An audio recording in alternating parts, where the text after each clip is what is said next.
little more than 24 hours away from the clash of the Titans. South Africa versus New Zealand in the Rugby World Cup final, and what a game it promises to be.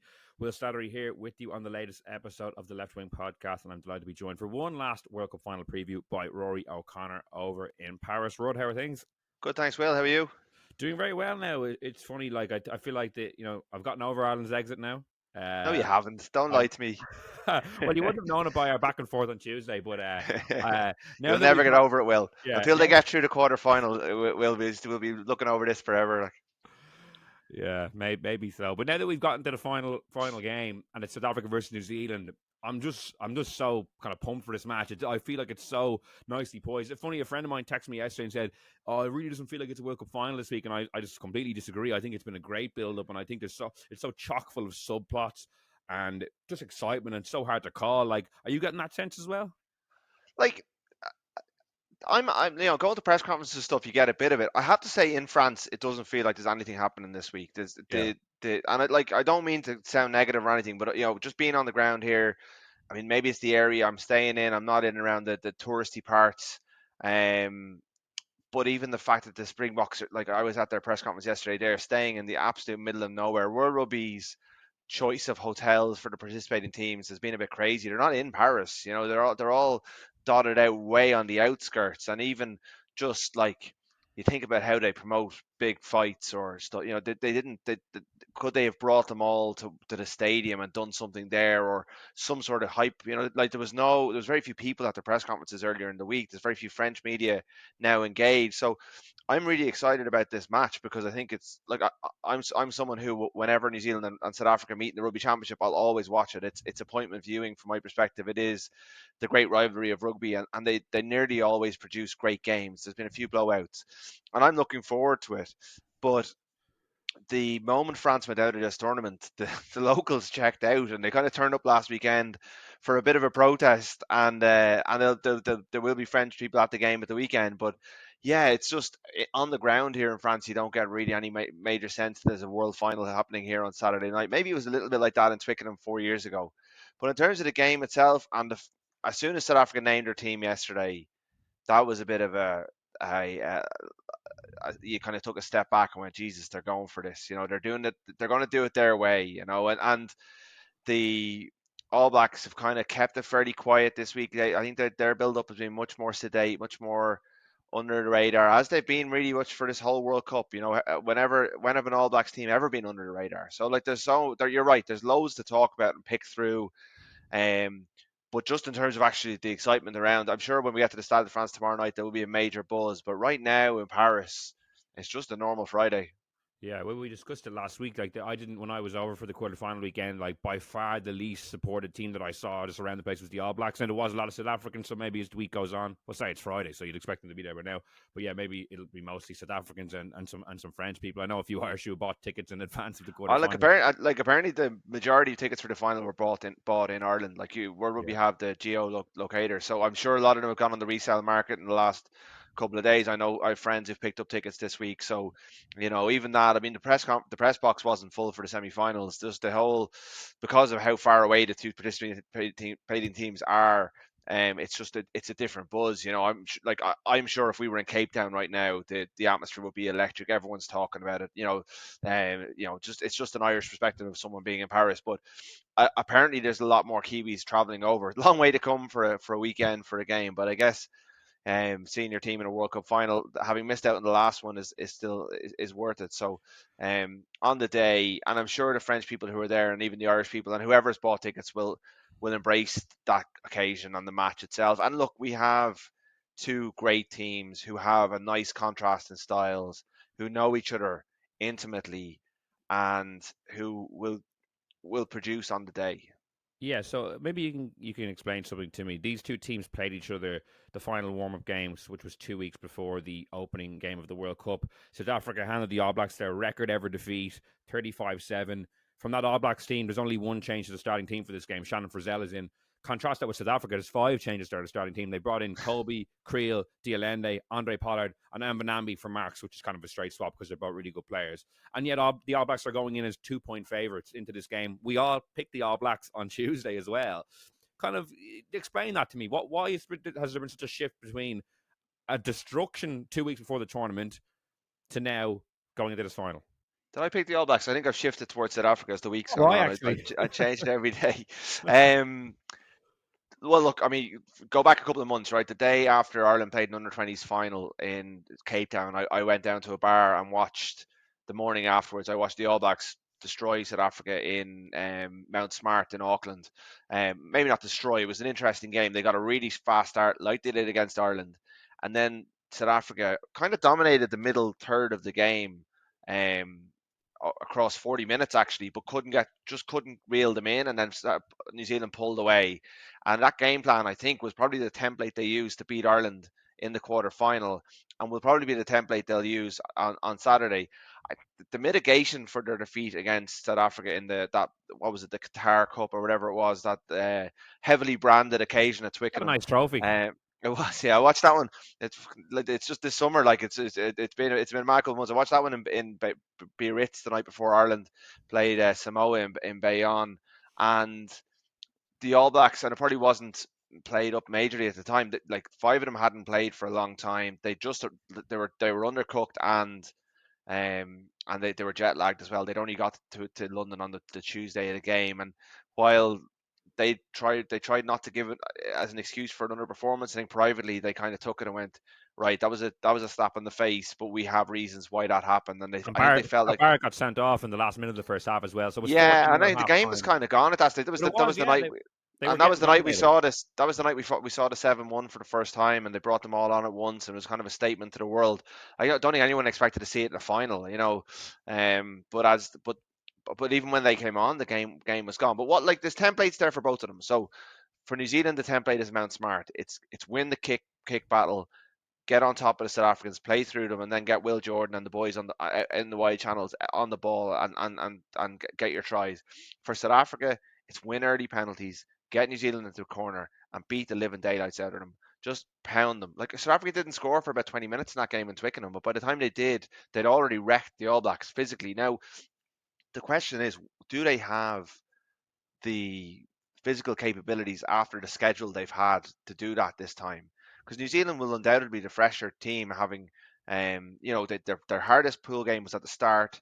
They had 3 or 4 weeks to build into Ireland. They left everything out there against Ireland, but look at the draw. They got Argentina in the semi-final. It was a bit of a no-show from Argentina. They did play very well, although I don't think they even got near their own levels in scoring all the tries they did.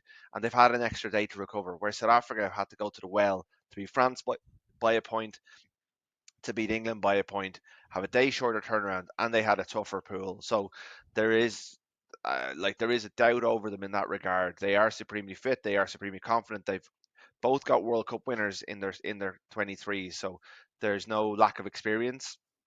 But I think New Zealand's freshness is definitely a factor in this game, and whether South Africa have the physical um, resources or reserves left to do what they did to them in Twickenham when they were fresh and battle hardened, because they weren't able to do it to England last weekend.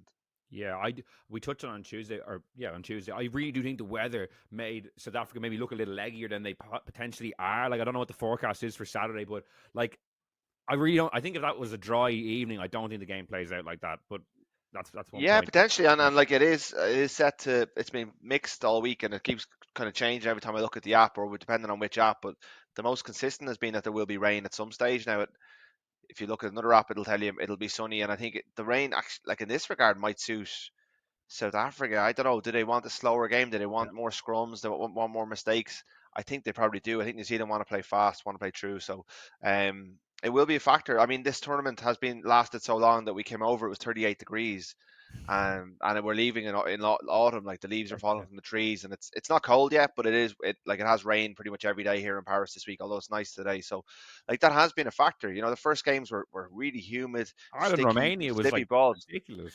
It was, yeah. Like, I mean, it was, you were changing your t-shirt 3 4 times a day at that stage, and like the the length of this tournament has been a factor. Even trying to keep your squad together, like how they've maintained team spirit through that length of a tournament is a pretty impressive thing, because it's a long time to be away. 7-1 split. What? I presume you think this is a great idea. You're a very big fan of South No, African coaches. I I'm presume you not. think this is the most smartest, outside the box. No, I admire them for doing it. I think it's crazy. Like, but like, new ideas always seem crazy to us, and then they're implemented, and some of them work and some of them don't. And it didn't work particularly against Ireland. And we saw in the Leinster Toulouse Heineken Cup semi-final that a 6-2 is a huge risk, because when the Toulouse lost their centre, Dupont had to play out of position. He's Well, not that as was good as out half. they had to be fair to that on that occasion they could have made a proper switch. Mola just had a brain fart and just completely tore up the script. Yeah, They had cover on that bench to actually do a rebel here. Like we won't get bogged but down. say Faf de Klerk gets injured in the first 5 minutes of the Yeah, game, and they have to play Ches and Colby at 9. And look, the argument is that Ches and Colby played there for the international sevens team. He's done it in training. He's obviously a super talented rugby player who's got a lot of attributes, and he you know they say he can play 9, but he's not a world class 9 in the way that he's a world class winger. So yeah, you're taking your it's a best double winger whammy. off. You're moving Willie de Roux into the fullback. You're moving Damien Valemsa out to the wing. He's not as good in the wing as he is a fullback. You've then taken away your cover for your out half, who's come into the tournament late in the back of an injury and hasn't played 80 minutes in a long time. Like the risk, and like maybe I'm wrong to only see the risk. Joe Schmidt used to pick his bench for Ireland based on what could go wrong. It's why Felix Jones was such a favourite for a while, because he covered so many different things. He left foot a kicker in the backfield, all this sort of stuff. Joe used to go into great detail about all the things he had to do to cover every eventuality. He must be looking at this and it's blowing his mind, because it's complete opposite to the way that he picks a bench. And he's a smart rugby coach, and he looks at it as going, what could go wrong and what do I have to do to fix it? Whereas Rassie Erasmus and Jack Dienarber are going, how can we win this game across 80 minutes? Well, we think but that by replacing essentially our entire pack after 45, 50 minutes, we're in a better position to do that. So, like that, it's new, like, and I'm still not convinced it's going to work. But God, like, I like the fact that they're trying it. I mean, if World Rugby came in and said, look, you can't pick 7 forwards on the bench, I wouldn't really have a problem with that. I do think there is, you know, uh, it's definitely playing to your strengths, and not everyone's able to do it. I don't know if other teams, if they picked 7 forwards, would it be as effective? But right now, you're open to do it. They're not doing anything wrong, and they're taking a risk by doing it. And it's made the whole, like, the week of the Ireland game, it was such a big talking point. They did it early. We all got stuck into it. It was really interesting. Didn't work on the night. Nearly worked. They had them all on the line in the last play to win it. But they're evolving and adapting, and they'll have different strategies as well, I'm sure. And look, they're trying to get their best players onto the pitch at just different periods. I mean, there's an argument to say, what are you doing taking off at Etzebeth, one of the most influential locks in the world, after 45 minutes? Why don't you trust him to come good across the 80? Just because he's had a bad first half doesn't mean he'll be bad in the second. But look, they've got the data. They go off the kind of their collisions and what's it their moments and how involved they are in the game, and they think that having Quagga Smith and these guys come off the benches and RG Snyman is well worth it. And in fairness, like, you can see an argument for it, even if I don't necessarily fully agree with it. I want to see how it works. Yeah, like two things on it. Like you mentioned the Ireland game. For me, not only did it not work, it arguably cost them the game because Lebok was having such a nightmare off the tee. Andre Pollard at that stage was called up. They claimed he wasn't fit, but he played the following weekend Yeah, against they didn't think against he was Congo. ready to play against Ireland. In fairness, they took a long view. They knew they could lose to Ireland and still win the tournament, and they only had him in for a couple of days training, and they, like, that was, not to relitigate the whole thing, but they were like, look, we can probably beat Ireland without him. If we don't, it's not the end of the world. We'll get him in against Tonga, which is, a less important match, I guess. Get him in, get him 2 weeks of training, because he'd only played that one Premiership Cup game. So, but yeah, you're right. It definitely was a factor. I think it's less of a risk with Pollard on the pitch, albeit Pollard's not as good an attacker as Libok. And if it is a dry night, which it's not looking like it will be, Libok is a better attacker, but you can't trust him in the way you can trust Pollard with the goal We, kicking. you're also asking, like, for me, it boils down to the question: would you rather have John Klein on the bench or a scrum half? Like, what do I think is more impactful? Like, with all due respect to John Klein, it's a great story for him to get into the team and potentially win a World Cup. But, like, do I think he'll have such a significant impact in the World Cup final off the bench in relation to the guys they already have there, like Snyman, Quagga Smith, Visa, etc., that it's worth not having a 9 on the bench? For me, absolutely not. I just don't even think the impact he'll make would be anywhere near the risk and the downside. And obviously, that's as you said, we're looking Yeah, at the like, negatives. But even having a change of pace scrum half is a massive impact as well off the bench. Like, I actually really like the 5-3 bench they had for these last two matches. Now, obviously, they've gone with a different starting team, so it changes things around. But, like, again, I think if they win the game, I still think we won't. For me, it'll be maybe in spite of this, and I've gotten lucky with the injuries rather than Well, like you know. that's the way we like. I was watching them in the semi final, and they were leaving Ambanambi out there, bringing on Dion Fourie. They left Franz Malherbe, their massive tight head prop, out. He was the last forward to come off the pitch, and I was going, "This is crazy! Like this, I don't understand what they're doing. They were losing the game. They're having this massive conflab in the coach's box, and they ended up winning the game with the last kick of the game on the back of their scrum winning a penalty, a succession of penalties, and like winners write to history. And sure, they made mistakes along the way, it's whether you learn from them, I suppose, and maybe New Zealand will expose this. And I think in New Zealand there's an attitude towards this going, this is the wrong way of going about it. They love to put the box back in their box. You know, I think they don't like this at all. It's not the way they like.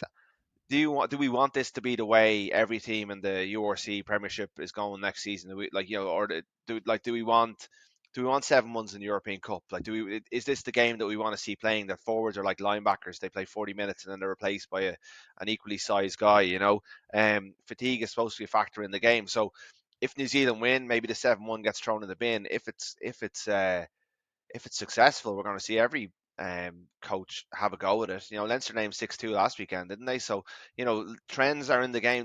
Like the World Cup winners often set the trends for the next 4 years, and the World Cup winning coach potentially is going to be coaching Leinster next season. But look, I enjoy the way they challenge the accepted norms of the game. I don't necessarily think it's going to work, but I think it's a cool thing to see what's going to be like in a World Cup final when you and I have no skin in this game. You know. Yeah, no, it's certainly a great talking point. And as you make the point, like South Africa have the forwards that it makes somewhat sense to maybe load up. No other team in the world has a quality of forward that would be worth sacrificing, you know, a 9 or a 10 or whatever way you want to pick your one back sub. Because as I said, like, you know, it can be like halfback changes are massively impactful. I do agree that you don't often see the 23 player coming in and having as big an impact, I would say, as some of the other bench options, just generally. That's just a general view. Yeah, well, like Ireland pick a centre at 23, which I think is a good, like, you know, Yeah. and That's that been more works. It's almost successful, I like would having say. 6-2, you know, because they pick a power back like Henshaw or Aki, and they bring it home. You know, that's the way it's worked for Ireland in the last year and a half, and it's worked very well in that regard. In fairness, Jimmy O'Brien had a great impact in the quarter final, in a different role. So,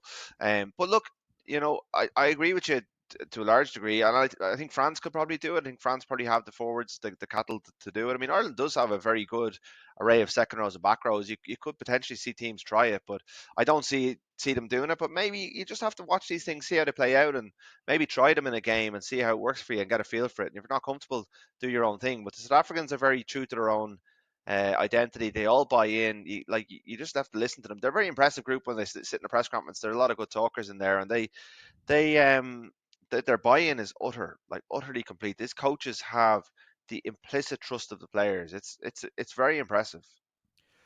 So if you're comparing the two benches, then like the 7-1, the bomb squad, like for me, the New Zealand bench does not offer anywhere near the same impact, even against Ireland. Like I don't think did Mackenzie and Leonard Brown did either of them get on against Ireland? Leonard Brown did, yeah. It was him who was. There's an image of him kind of punching the air on his Yeah, knees. He like made an impact. He actually was. I think he was big in that defensive set at the yeah, end. Like but him like Mackenzie, Finney if you're chasing the Christie, game, Mackenzie would be great. You know, Finley Mackenzie. Christie didn't come on. Yeah, Finney Christie didn't come on. Like Papali'i, like he started the opening game against France when Kane went down, didn't have a great impact. Isn't like compared to the South African back rows they can bring on. Whitelock, to be fair, is still a warrior. Well, he won the turnover, but they've made two changes. Nepo Lalala, who isn't a great scrummaging prop, but is a bigger man, is Yeah, in for Fletcher Newell, and Takioho is in for Dane Coles. And look, he was brilliant last year. He seems to have fallen off a bit in form, but he's a big man at hooker, and he will. I guess that's probably even just to try and grind down Bongi Amanambi a bit more as well in those if he's going 80 again, you know. So which he probably won't this time because they have the number of forwards that they have, but. I agree with you. I don't think you look at. I don't know. There's something about 7-1 that just kind of gives it a bit of extra credence or something like that, a bit of extra oomph when they're coming into the game. Whether they're, as you say, like the names in the paper, like John Klein. I've made the point this week. Like 12, Ireland picked 12 forwards ahead of him in the World Cup cycle. He was never included in one of Andy Farrell's squads, and yet here he is playing for the Springboks in the World Cup final. Like amazing story, but like if are any of the teams in the URC particularly afraid of Jean Klein? No, he's a very good player. He's a very good scrummaging second row, and he has a role with the South African team. He mauls and he scrummages, and he's really good at those things. And he has layered on some skills, but he's not. It's not. Orgy Snyman's a far more imposing figure coming off the bench. I guess when they do it together, they have a good combination. Quagga Smith, I think, has been one of probably Yeah, unsung heroes of world this World Cup. He's class, a phenomenal player, brilliant. absolutely Yeah. phenomenal. The energy he brings is amazing. But Visa, like a good ball carrier, but I'm not overly, he's only okay in my book. Like he's gonna be a World Cup winner, and if they win it, and he's great. He's very very good. But I think in terms of international quality, I wouldn't have him much above Dalton Papali'i. But then you look at those front rows coming out, like Oxen Jay is incredible. There's no one in the All Blacks team who could turn a game in the way that Oxen Jay can. So if it's tight after 45, 50 But minutes, it's predicated on there being a lot of scrums, and the weather 100% contributed to the amount of scrums last yeah, Saturday. Like, if there's not the same level of scrums, like Oxniche doesn't really offer a whole pile other than his scrummaging, which obviously is unbelievable. But like, yeah, if I you, think he's good in the mall as well. People yeah, underestimate how the in the power of these tight, players sorry, in the mall, in the tight, but yeah, in the tight, yeah, and like the tight's important. yeah, no, yeah, It's he is a powerful man, but like you're right. And New Zealand, well, they did drop the ball against Ireland. They never knocked it forward, which was a pretty impressive yeah. way of going about things. So there was no scrums for Ireland in the game. If New Zealand can take the scrum out of the equation, um, they better not kick into the South African 22 as well, because they'll call a mark and call a scrum. But they if they can take the scrum out of the equation, I think if they can give South Africa something to chase, I've struggled to see how South Africa come back against New Zealand in the way they did against England, because New Zealand will score in sevens and England score in threes, and I think that's a big difference. So New Zealand's path to victory is get up early like they did against Ireland, and then keep the scoreboard ticking over, and keep scoring in sevens, because South Africa, while they have got very good attacking players, with Pollard on the pitch, I don't think they unlock defenses as well. Um, New Zealand, can go after their breakdown, but then South Africa have a very good defensive system that can stop the ball getting to the likes of Will Jordan out wide and Talea. So it's a really interesting clash of styles, and it's very hard one to call really, because they're so evenly matched in so many ways. And I think that the fresh, I mean, before the tournament, I did say that this will be the survival of the fittest, and it's impressive how few injuries both teams have at this stage. There's actually not that many players missing, Malcolm Marks apart, but there's they're both in pretty good nick in terms of actually getting the bodies on the pitch. But I'm sure at the end of this tournament, they're all a bit battle weary. Obviously massive game for the players. A huge day for Wayne Barnes as well. His first World Cup final. He's so experienced. Like, it's funny to think he ref the Ireland Grand Slam game in 2009, and he's still kind of like trucking along. I know Yeah, he was very young then, but still, like, it's impressive. But like, it's a massive night for him just in terms of how the game will go. I struggle to think of a World Cup that's been so dominated by the officiating. The Ireland All Blacks game, there was a lot of controversial calls, especially on the scrum. France South Africa obviously had loads.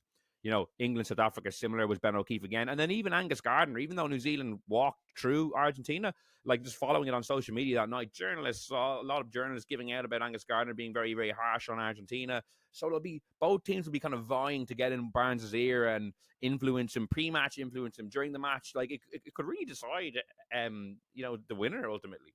yeah, and like rugby's not alone in this. We look at the VAR controversies that follow each Premier League round of Premier League games, and GA refs getting roughed up after games. It's not like it's not referees are controversial figures in a lot of sports, but it does. One of the weaknesses of rugby union, in my opinion, is the influence of the referee, and the personality of the referee is far too important. Like, we shouldn't be talking about the identity of the referee on the eve of the World Cup final, but it's very important that we do, because he is a pivotal figure. I mean, you talk about '09, like he was the ref in '07 when France beat New Zealand, and there for a long time there was a urinal in a bar in Queenstown in New Zealand with Wayne Barnes' face on it, because they were so unimpressed with his performance that day. To be fair, They he might missed the most blatant forward pass of all time in the build of the France winning try. I actually watched it again recently. I was like, that's like a quarterback throw to Misha, like. it's just his longevity was the point I was making, rather than relocate the old decisions. But like that's these are like he has his own way of doing things. He almost refs to his own rules. Um, he I think he's very media aware. He's out there. He tweets. I would say that everyone in the officiating team is aware of the massive debate over the scrums this week, and whether you agree with Matt Williams or not, that tweet went around the world, or the clip of him complaining about the scrum and the influence of the scrum on the game went around the world. And I'm sure it was discussed after the game, because I'm sure England sent in their images and said, why was this penalty given? And South Africa probably looked for a bit of clarity on some stuff as well. And that was a big discussion point in referees' meetings. And what does that do then on Saturday at the first scrum or the second scrum? And we saw Wayne Barnes went with the less dominant team in Ireland New Zealand game. He went with the team that was more technically correct rather than a team that was more dominant.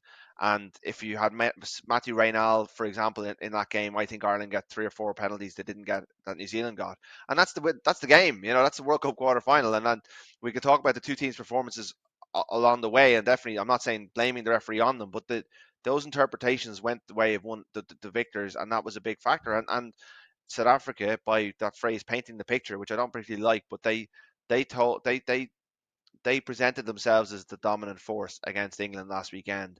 And when it came down to the hairiest of hairy calls at the end, which could have gone either way, I think it was the right decision. But I could understand how a referee would have gone the other way as well, or reset it. The dominance won out. The ref went with the dominant team, and that is a massive factor. You're right. Barnes' interpretation of the breakdown in the scrum will go a long way to deciding this game. Yeah, that first scrum will be absolutely fascinating, as you say, just to see, how does the team scrummage and also what decisions made, because it will be maybe point to what conversations were had during the week. Like that's why like the amount of scrums in the game will be so vital. Like if there isn't a scrum until the 25th minute, I think New Zealand will be delighted. Whereas contrastingly, South Africa will be trying to get them early and often as much as possible. Okay, prediction time then. Even though we did predictions on Tuesday, I think we have to revisit this because I think both of us might be leaning slightly differently. As the game is getting closer and as the teams have been named, I think the All Blacks starting team is in really good form and looks very strong. But there's something about South Africa now that we're getting closer to that. And I was looking back on that, World Cup warm-up game, and the 7-1 split is the only thing giving me pause that if there's an injury, it could really trip them up. But I don't know. I'm leaning towards South Africa now. What do you think? Well, I would throw the 7-1 in the bin. Sorry, I would throw the game before the World Cup in the Twickenham game in the bin, because I do think that so much has happened since, and the factors in that week of the game contributed to it being such a big score. And the Mount Smart game, I think when they were both South Africa didn't really play that night either. But like I thought, sort of England used the New Zealand game plan for that night as a template. I think South Africa have a vulnerability in the air if you kick for contestables, and New Zealand are very good in that area, and they have the best coach in the world in that area as well in terms of Joe Schmidt, and their path to victory is through that. And I think where they are better than England and are better a chance of beating South Africa is that if they win those contestables and get behind South Africa, they're much better at scoring tries. England didn't even want to score tries last weekend. They wanted penalties, and they wanted to score 3-6-9. It was almost a stubborn refusal to break from the identity that got them there. That kind of Bortic rugby that no one really enjoys watching unless you were wearing a white shirt. Whereas New Zealand will win those contestables if they, they'll try and win those contestables, and if they do, they'll play and they'll score. And they're very hard to beat. Their 22 efficiency is very strong in this tournament. The path to victory for South Africa is territory, a slightly slower game, lots of set piece, line out maul scrums, take the All Blacks legs, and then get like they did to England in the final 4 years ago, and then get the ball to Colby, Curtly Arenza, and Valemsa and make things happen. And then once you have a close game, 45, 50 minutes, you unleash hell off the bench. You bring in those guys, and I do think they have a better tight five on the bench than what New Zealand have. I know Whitelock is a vastly experienced and wily operator who won that breakdown turnover against Ireland, but I don't know if he's the force of old, um, especially in the scrum. If there are scrums, to try and put the power through him and Scott Barrett through a front row that's technically not as good as the South African front row, when you've got Klein and Snyman on fresh, an 8-man scrum with 7 fresh players, that is a fairly ferocious combination. And if you were giving me a fiver to put on it now, I'd say probably South Africa. I think they are the better team. I think they've had a better World Cup. Even in the Ireland game, like France beat New Zealand well, whereas South Africa were very close to beating Ireland. If they had beaten Ireland, what a tournament they would have had. Like, they're going to look, world champions get the right to history, as we said before. But if they'd beaten Scotland, Ireland, France, England, and New Zealand to win a World Cup, it would be an incredible feat. And if they win a World Cup having played all of those teams, even it's probably the most complete World Cup we've ever seen, because it's never been that hard. If Ireland, if South Africa win the World Cup and Ireland have beaten them at the World Cup and we didn't get past the quarterfinals, like, oh, dude, come on, like that's Well, it's you could write that either way, because the team that they lost by 4 points to with an underperformance, if they win it as well, you'd be pretty sour. I think the Ireland players and management, if they choose to watch this game, will be pretty sour. But I think everyone should watch the game, and I think especially those who were involved, to try and learn from these teams, because they're obviously doing something right, because they're consistently able to get back to this level. And whether it's the All Blacks leaning into their identity and just coaching better and playing better, or the South Africans innovating, you know, there's got to be something to take from these teams. They both have very strong mentalities. The South Africans' mentality is bulletproof. They didn't play well last weekend, but the way they fought and fought and fought until they got there was so impressive. And that's another factor in why I think they're going to be very hard to beat tomorrow. So, yeah,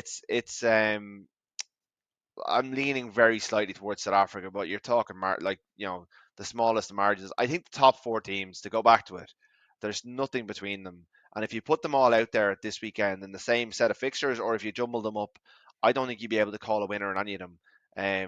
I don't think there's much between them. But these two teams have managed to get here. They're the last men standing. They're the two. They're both going for a fourth title. They're the two powerhouses of world rugby. For how long, much longer, who knows? I do think that the game is around them is getting stronger. I'm not sure, like when the All Blacks greats retire after this tournament, will they still be as strong?